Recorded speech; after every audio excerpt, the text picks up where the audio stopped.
Assalamualaikum warahmatullahi wabarakatuh. Wilujeng enjing sadayana abdi gawajeng aulia dinten ieu abdi bade ngawartoskeun sababaraha kajadian. Kajadian kahiji nyaeta budak awewe umur 8 tahun dibunuh ku indungna. Mayit budak awewe umur 8 tahun kapanggi di kamar kontrakan wewengkon Pencarian Jakarta Utara. Disangka yen korban ditelasan ku indungna sorangan anu nuturkeun warga setempat geus lila pengalaman ti geuring mental. Kapanggihna mayit korban dipicu ku kacurigaan tetangga. Aranjeunna magetan bau busuk di kamar korban. Dinten Minggu, warga curiga angkat ke kamar sareng ngadakan budak awewe umur 8 tahun maut. Awak korban dipercaya geus 5 poe maut. Warga tuluy nangkep indung korban sarta dibikeun ka polisi. Warta nu selanjutnya nyaeta lalaki bantai kaluarga urut pamajikan. Keresah lantaran urut pamajikan yang kawin deui, saurang lalaki di Pacitan narajang kaluarga urut pamajikanana make pakarang seukeut. Balukarna urut minantuna maut di tempat, sedangkan opat lainna tatu. Kejadian sadis lumangsung hiji keluarga di Dusun Drono, Desa Temon, Kecamatan Arjosari, Pacitan, Jawa Wetan. Korbanana Timi urut minantu palaku. Layon Timi geus dikuburkan di makam desa setempat. Sedangkan opat korban sajana anu tatu masih dirawat di RSUD Kota Pacitan. Warta selanjutnya nyaeta karyawati koperasi kapanggih maut saenggeus nagih hutang.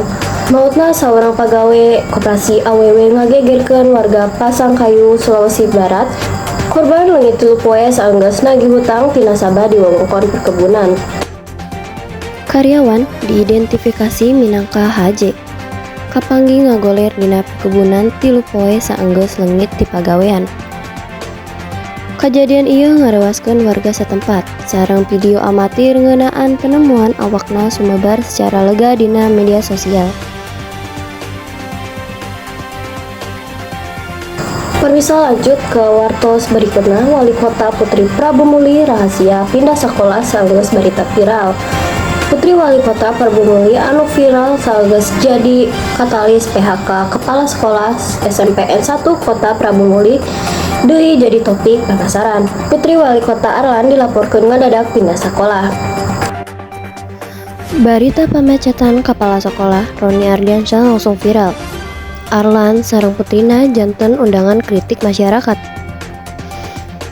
Sameme di geroan acara resmi ku Kemendragi, Arlan sadar geus viral, langsung sentekah pola. Anjeunna ngabatalkeun PHK Roni sareng Ageng ti SMPN 1 Kota Prabu Muli. Putri Arlan, Aura, mutuskeun pikeun mindahkeun sakola. Kacaritakeun Aura ayeuna nuju SMPN 5 Prabu Muli.